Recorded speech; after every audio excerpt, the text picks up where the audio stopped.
যাই বলুক, এখন আমরা মিডিয়াতে চেক করি, এটা বললে আবার আমারে যদি ভণ্ড বলে, এটা বললে আমারে যদি আবার বেদাতি বলে, এটা বললে আমারে যদি আবার কেউ গালি দেয়, এটা বললে আমারে যদি আবার কেউ নেগেটিভ মন্তব্য করে, আমাদের সবগুলো দুনিয়া দুনিয়া দুনিয়া।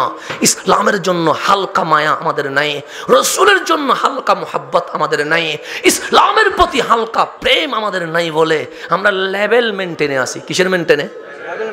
হুসাইন কি লেভেল মেনটেন করেছে? শুধু তাই নয়, আপনি আপনার নবীর জামানার দিকে তাকান, আপনি আমার বিরোধিতা করেন, অনেক ভুল পাবেন না? পাবেন। আমার উচ্চারণে ভুল পাবেন, আমার কথায় ভুল পাবেন, আমার কাজে ভুল পাবেন, আমার আচরণে ভুল পাবেন, এতে কোনো সন্দেহ। কিন্তু মক্কার মানুষ নবীর বিরোধিতা করেছে, কখনো পাথর মেরেছে, কখনো পাগল বলেছে, কখনো নবীকে ধাক্কা দিয়েছে, কখনো নবীর সামনে সাহাবীর গলা কেটে ফেলেছে। কিন্তু 40 বছর দেখার পরেও আমার নবীর একটা দোষ বের করতে পেরেছে? বলতে পেরেছে নবীর হাঁটাতে ভুল আছে? বলতে পেরেছে? নবীর কথাই ভুল আছে? বলতে পেরেছে? নবীর চাহনিতে ভুল আছে? বলতে পেরেছে? তাহলে মক্কার মুশরিক নবীর কোনো দোষ ধরতে পারে নাই। আমার নবী দাওয়াত দিচ্ছে, কখনো পাথর মারল, নবীর দাওয়াতি কাজ স্টপ হয় না। কখনো মজনুন বলে গালি দিল, নবীজি থামে না। কখনো নবীর ঘরে তালা মেরে 3-4 দিন আটকে দিল, নবীজি স্টপ হয়ে যায় না। আপনি যদি আজকে আমাকে গালি দেন, আমি আগামী বছর থেকে বলবো এই জায়গায় জীবনে কোনোদিন মাহফিল নিব না, স্বাভাবিক বিষয়। আপনি যদি আমাকে আজকে গালি দেন, আমি কি আগামী বছর থেকে মাহফিল নিব? আমি মাহফিল তো দূরের কথা, শুধু আপনাদের মাহফিল কেন, এই এলাকায় যদি কোনো মাহফিল হয় আমি বলবো আমি যাব না, কারণ ওইখানের মানুষ আমারে গালি দিয়েছে। আর আমার নবীরে যারা গালি দিয়েছে, আমার নবীকে গালি দিয়েছে একবার, নবী তার কাছে 2 বার যায়, 2 বার গালি দিয়েছে, নবী 4 বার যায়, 4 বার গালি দিয়েছে, নবী 8 বার যায়, 8 বার গালি দিয়েছে, নবী 16 বার যায়, 16 বার গালি দিয়েছে, নবী 32 বার যায়, দিনে গালি দিয়েছে, নবী রাত্রে তার ঘরে গিয়ে বসে থাকে।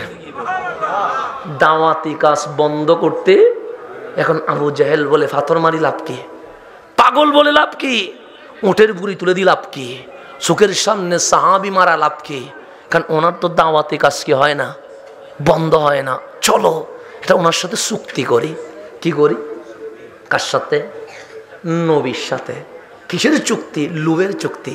এখন আবু জেহেল, আবু লাহাব বড় বড় লিডার নবীর কাছে আসি বললেন, নবী রে, আপনাকে নিয়ে আমাদের সাথে কোনো ঝামেলা আছে? আমার নবী বললেন, আমার পক্ষে তো কোনো ঝামেলা।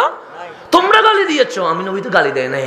তোমরা পাথর মেরেছো, আমি নবী তো পাথর মারি নাই।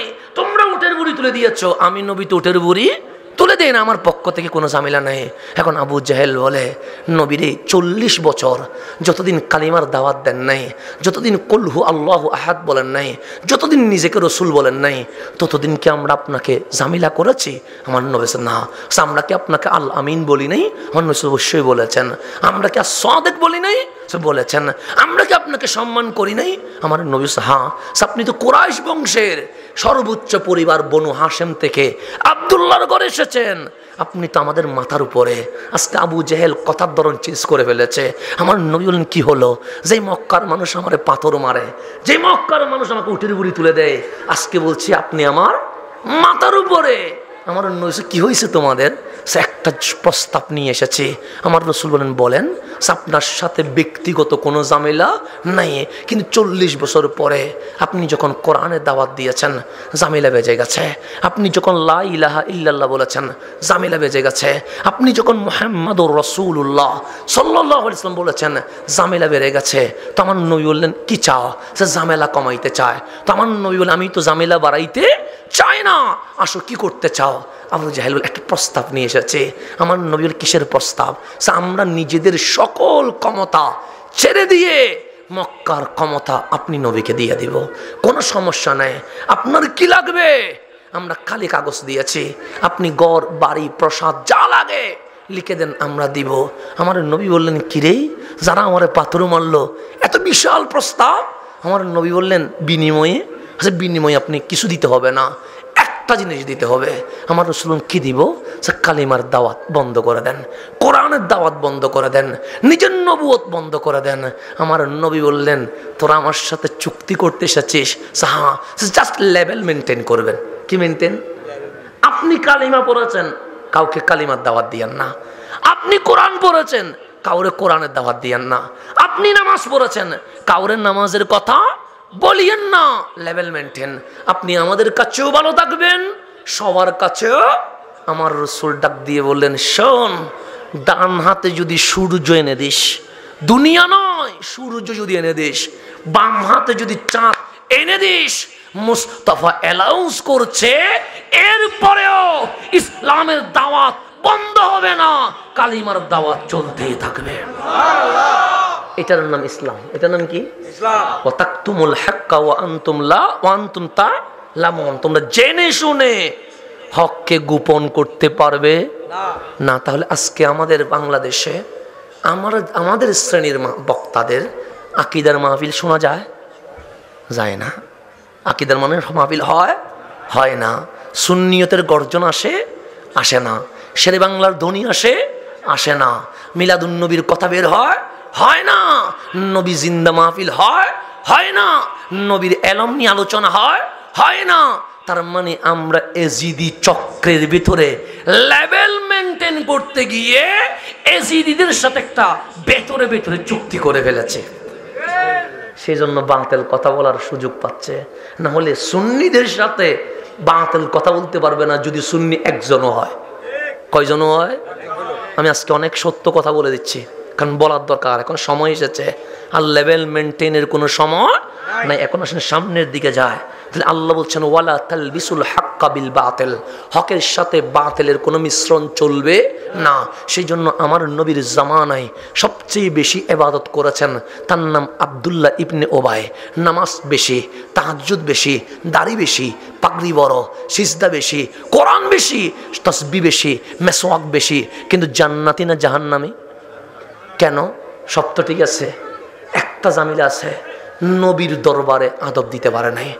নবীর দরবারে কি দিতে পারে নাই? এখন আসেন, আমাদের ঝামেলা কোথায় হচ্ছে? কোরআন মানতে কি আপনাদের কোনো সমস্যা আছে? এখন একটু গভীরভাবে খেয়াল করবেন। আমার কথা বুঝে যায়নি? যাই, এখন একটা সামনের দিকে আসেন। এটা সূরা বাকারা। এটা কি? সূরা বাকারা। সূরা বাকারার মধ্যে এখানে আছে, আপনি দেখেন, আমি দেখায়া বলছি, হুদাল্লিল মুত্তাকিন। আছে না নাই? আল্লাহ বলছেন, যালিকাল কিতাবু লা রাইবা ফি। কোরআনে কোনো সন্দেহ, হুদান লিল মুত্তাকিন। এটা হেদায়ত দে মুত্তাকিকে, আল্লাহর ওলিকে, খোদাবিরুকে, সালেহিনকে। পুরা পৃষ্ঠা জুড়ে আল্লাহ ঈমানের সংজ্ঞা দিয়েছে। কিসের সংজ্ঞা? ঈমানের, আমলের, মুমিনের। তো ঈমানদার কারে কয়? আল্লাহ বলে, আল্লাযীনা ইউমিনুনা বিল গায়ব। যারা না দেখে ঈমান আনে। কি দেখে? দলিল দিয়ে নয়, প্রমাণ দিয়ে নয়, মুহাব্বতে ঈমান আনে। কিসে ঈমান আনে? এখন কোরআন থেকে বলছে, আল্লাযীনা ইউমিনুনা বিল গায়ব। যারা না দেখে ঈমান আনে। একটু গভীরভাবে খেয়াল করবেন। প্রথম মুসলমান সিদ্দিক আকবর। কোনো সন্দেহ আছে? আমার রাসূল বললেন, আবু বকর, মান আনা, বলো আমি কে? সিদ্দিক বলেন, আপনি বলেন। আমার রাসূল বলেন, আনা হাবিবুল্লাহ ওয়া রাসূলুল্লাহ। নবীরে আপনি কি বলতে চান? আমার নবী বলেন, লা ইলাহা ইল্লাল্লাহ। আমি এক আল্লাহর দাওয়াত দিতে চাই। নবীরে, ইকরা বিইসমি রাব্বিকাল্লাযী খালাক। এগুলা কি? আমার নবী বলেন, এগুলো কালামুল্লাহ। যেদিন সূরা ফাতিহা থেকে সূরা নাস হয়ে যাবে, ইন্নাহু লাকুরআনুন কারীম, এটা কোরআনে কারীম হবে। আবু বকর আর কোনো প্রশ্ন করে নাই, বললেন, আমানতু বিকা, আপনার উপর ঈমান এনেছি। আমার রাসূল বললেন, আল্লাহ এক, প্রমাণ চাইবা না। আমি রাসূল, মুজিজা চাইবা না। কোরআন কালামুল্লাহ, ডকুমেন্টস চাইবা না। তখন আবু বকর বলে, দলিলের দরকার কি? দলিল তো রহমাতুল লিল আলামিন। নবী যখন দেখে গেছি, আর দলিলের দরকার নাই। নবীর মুহাব্বতে বিনা দলিলে ঈমান নিয়ে এসেছি। আল্লাহ বলে, আবু বকর আর আবু বকর নাই, এটা সিদ্দিকে দামি হয়ে গেছে। তাহলে আল্লাযীনা ইউমিনুনা বিল গায়ব। বিল গায়ব মানে দেখে না, না দেখে। সেজন্য আরেকটু বোঝানোর জন্য হাদিস থেকে বোঝায়। আমার নবী মসজিদে নববীতে, কোথায়? যারা বসে আছেন ওনারা সাহাবায়ে কেরাম, আমার রসুল বললেন আজকে অন্যরকম মাহফিল হবে। সাহাবায়ে কেরাম বলে অবশ্যই নবীরে, আপনি যেটা বলবেন এটার নাম ইসলাম, যেভাবে বলেন সেভাবে। আমার রসুল বলে বুঝো নাই? বুঝি নাই। তখন নবী বলে এতদিন প্রশ্ন কারা করেছে? সাহাবায়ে কেরাম বলছে আমরা করেছি। উত্তর কে দিয়েছে? আপনি কামলিওয়ালা দিয়েছেন। আমার নবী বলেন আজকে প্রশ্ন আমি নবী করব, তোমরা সাহাবায়ে কেরাম উত্তর দিবে। তোমরা সাহাবায়ে কেরাম কি দিবা? এখন আমি যদি বলি আজকে মাহফিল আমি করব না, আজকে মাহফিল আপনারা করবেন, আমি শুনবো, আপনার মাথা গরম হয়ে যাবে না? বলছে তারা আনলাম এত কষ্ট করি, আর সে বলে আজকে মাহফিল আপনারা করবেন, উনি নাকি শুনবে। আমি শুনতে তো পারছি না, আপনাদের কিছু শুনি, আপনারা কি এটা মানবেন? মানবেন? বলছে না দরকার নাই, আপনি মাহফিল করেন। কথা ঠিক না? সাহাবায়ে কেরাম বড় আশ্চর্য হয়ে গেলেন, নবীরে এতদিন আমরা প্রশ্ন করেছি আপনি উত্তর দিয়েছেন হাবিবুল্লাহ, এখন আজকে আপনি প্রশ্ন করবেন, আমরা কেমন উত্তর দিব? আমার নবী বললেন আমি যা বলি এটার নাম ইসলাম, সুতরাং আমি প্রশ্ন করব, তোমরা উত্তর দিবে। সাহাবায়ে কেরাম বলেন ফিদাকা আবি ওয়া উম্মি ইয়া রাসূলুল্লাহ, আপনার কদমে আমাদের মা বাবা কোরবান হয়ে যাক। নবীরে প্রশ্ন করেন, আমরা চেষ্টা করব উত্তর দেওয়ার জন্য। আমার নবী প্রশ্ন করলেন, 1 নম্বর প্রশ্ন, দেখি বলো তোমাদের কাছে কাদের ঈমান বড় আশ্চর্যজনক, আজাব বড় আশ্চর্যজনক, যাদের ঈমান নিয়ে কথা বলা যায়, যাদের ঈমান নিয়ে গর্ব করা যায়, যাদের ঈমান নিয়ে আলোচনা করা যায়, কাদের ঈমান সবচেয়ে আশ্চর্যজনক বলো। সাহাবায়ে কেরাম কিছুক্ষণ চুপ থেকে বলেন নবীরে ফেরেশতাল মালাইকা, ফেরেশতাদের ঈমান সবচেয়ে বেশি আশ্চর্যজনক। ফেরেশতাদের চেয়ে বড় আশ্চর্যজনক ঈমানদার, কারণ ওনাদের কোনো গুনাহই নাই। কোনো গুনাহ আছে? আল্লাহর নবী হয় নাই। ফেরেশতাদের ঈমান আবার আশ্চর্য হওয়ার কি আছে? আর যারা আরশ পাহারা দিচ্ছে, জান্নাত পাহারা দিচ্ছে, আল্লাহর কুদরত যারা নিজের চোখে দেখেছে, ওরা যদি ঈমান না আনে, ঈমান আনবে কারা? যারা বাবা আদমকে বানাচ্ছে দেখতেছে, আল্লাহর কুদরত দেখতেছে, ওরা যদি ঈমান না আনে, ঈমান? আল্লাহর নবী বলেছে ফেরেশতাদের ঈমান আশ্চর্যজনক না, যদি ঈমান না আনতো এটা বড় আশ্চর্যজনক। কারণ আল্লাহর কুদরত দেখেছে, জমিন কিভাবে বানিয়েছে, আসমান কিভাবে বানিয়েছে, সূর্য কিভাবে বানিয়েছে, আরশ কিভাবে বানিয়েছে, এগুলা দেখার পর যদি ঈমান না আনে, তার চেয়ে বড় বিপদগ্রস্ত আর কেউ হতে পারে? আল্লাহর নবী বললেন ফেরেশতাদের ঈমান কোনো আশ্চর্যেরই না, কারণ যারা আল্লাহর কুদরত দেখে তাদের ঈমান আবার আশ্চর্য হওয়ার কি আছে? বলো কাদের ঈমান সবচেয়ে বেশি আশ্চর্যজনক? তখন সাহাবীরা কিছুক্ষণ ভেবে বললেন ফেরেশতাদের ঈমান যদি আশ্চর্যজনক না হয়, ফান্নবিয়ুন, নবীদের ঈমান বড় আশ্চর্যজনক। আমার নবী হাসি দিয়ে বলে নবীদের ঈমান আশ্চর্য হওয়ার কি আছে? যাদের কাছে জিবরিল আছে, যাদের কাছে আল্লাহর কালাম হারদম নাজিল হয়, ওহী নাজিল হয়, ওরা যদি ঈমান না আনে, উম্মতের ঈমানের দাওয়াত দিবে কেমনে? নবীদের ঈমান আবার আশ্চর্য হওয়ার কি আছে? যাদেরকে মাওলা হেফাজত করে, তারা যদি ঈমান না আনে, ঈমান আনবে কে? আমার নবীর উত্তর হয় নাই, নবীদের ঈমান আশ্চর্যজনক নয়। যাদের কাছে হারদম জিবরিল আসে, যাদের কাছে লৌহে মাহফুজের ওহী আসে, তারা যদি ঈমান না আনে, ঈমান আনবে কে? এখন সাহাবায়ে কেরাম কিছুক্ষণ ভাবি বলে ফেরেশতাদের ঈমান আশ্চর্যজনক নয়, কারণ ওরা আল্লাহর কুদরত দেখে। নবী রাসূলদের ঈমান আশ্চর্যজনক নয়, কারণ ওদের কাছে হারদম ওহী আসে। আমরা তো আল্লাহর কুদরত আসমান জমিন বানানোর সময় ছিলাম না, আমাদের কাছে জিবরিলও আসে না, আমাদের কাছে ওহীও আসে না। তখন বলেন ফানাহনু ইয়া রাসূলুল্লাহ, নবীরে আমরা আমাদের ঈমান সবচেয়ে বেশি আশ্চর্যজনক। আমার নবী হাসি দিয়ে বলে তোমাদের ঈমান আশ্চর্য হওয়ার কি আছে, যেখানে আমি কামলিওয়ালা তোমাদের মাঝখানে বসে আছে। আমি নবীরে দেখে ঈমান আনবা না? আরে আমি তোমাদের সামনে আঙ্গুল তুলেছি, চাঁদ টুকরো হয়েছে, হাত তুলেছি, সূর্য উঠে গেছে, কদম তুলেছি, মেরাজ হয়ে গেছে।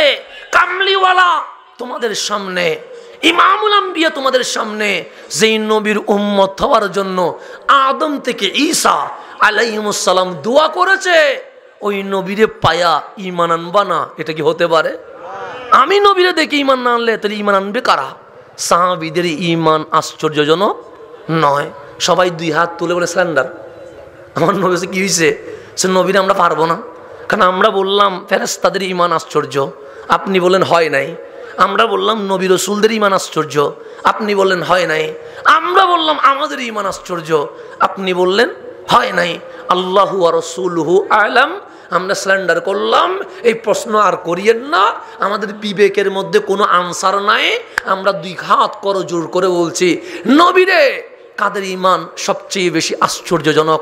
আমার নবী ইলাইয়া, আমি নবীকে কেউ যদি জিজ্ঞেস করে, আমি নবীর নিকট সবচেয়ে আশ্চর্যজনক ঈমানদার ফেরেশতা নয়, নবী নয়, সাহাবী নয়, সে ইয়াকুনুনা মিন বাদি, আসবে আমি নবীর পর, নবী দেখে নাই নাম শুনে পাগল হয়ে যাবে। দেখেন আমাদেরকে আমার রাসূল বলছে তোদের ঈমান আশ্চর্য, কারণ তোরা কি আল্লাযীনা ইউমিনুনা বিল গায়ব, আল্লাহরেও দেখিস নাই, নবীরও কোরআন নাযিল হওয়ার সময় ছিলিস না, শুধু নাম শুনেছি আমরা। মা আমেনার ঘরে কামলিওয়ালা এসেছে, আমরা কি শুনেছি? নাম শুনেছি, নাম শুনেছি। সিজদাই যিনি রব্বি হাবিলি উম্মতি বলেছে, নাম শুনেছি। যিনি মেরাজে গিয়ে থাকে নাই, উম্মতের জন্য দুনিয়াতে চলে এসেছে, নাম শুনেছি। যিনি উহুদের দন্দন মোবারক শহীদ হওয়ার পর মালিককে বলেছে মাওলা দাঁত শহীদ হয়েছে, মেনে নিয়েছি, উম্মত জাহান্নামের দিলে মানব না। ওই নবীর নাম শুনে আমরা নবী দেখি নাই, না দেখে পাগল হয়ে গেছে। আমার রাসূল বলেন আমার আখিরি জামানার উম্মত নবী দেখবে না, কিন্তু নবীর নাম শুনে কি হয়ে যাবে? আসাদুলি হুব্বান, পাগল হয়ে যাবে, কামলিওয়ালার প্রেমে বিভোর হয়ে যাবে। আমি নবী তাদেরকে আশ্চর্যজনক ঈমানদার হিসেবে স্বীকৃতি দিয়ে দিয়েছে। এর চেয়ে বড় নিয়ামত আর আসেনি?